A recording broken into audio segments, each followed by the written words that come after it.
ang pinakamasarap na Recado sa Balatan Radyo. Andito na po mga idol. Kung nakikita ninyo ako sa mga viewers natin, magandang umaga.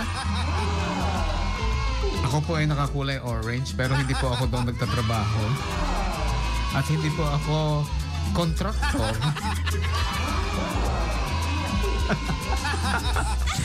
Ayan na, para liwanagin lang natin. Hindi ako contractor. Ayan, pwede rin.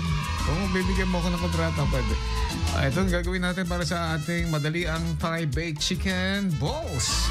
Kailangan lang natin mga idol. Kalahating kilo ng nokma. Lord na di mo unahan. Kamusta sa yung mga manok natin dyan sa may gabu? Breadcrumbs at saka sariwang cilantro o watsoy sa Tagalog at sibuyas. Kailangan din natin ng dahon. At wangba kailangan din natin. At saka, ayan, kailangan din natin ng sariwang luya. Ayan. At saka kailangan din natin ng toyo patis at saka katas ng kalamansi and also curry paste at saka asin and pamintang itim na katulad ng buhok mong nangingitim. Kailangan din natin ng mantika. Ayun, painitin na natin ang ating oven. Parang ano yan eh.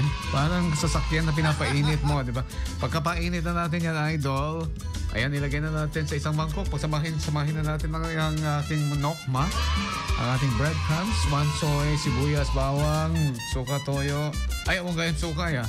Bawang laya, toyo, patis, katas ng kalamansi.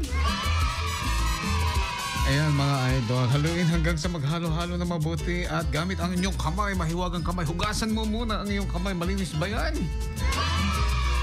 Kung ano-anong hinawakan ng kamay mo, ha?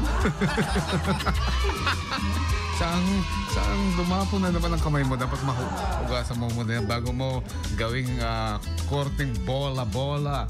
Eto, tapos ilalagay na natin sa oven at i-oven na natin mga idol. At pag naluto na, okay na to. Sweet and sour sauce lang ang katapat. Meron ng masarap na ulam.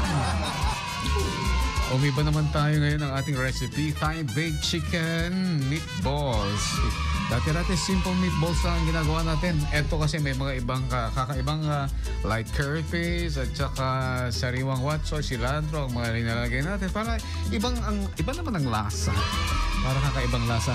O yan ang ating Recado sa araw po ngayon na Tuesday mga idol. Dito lang yan sa 99.5 IFM mga idol mong FM. Super yan.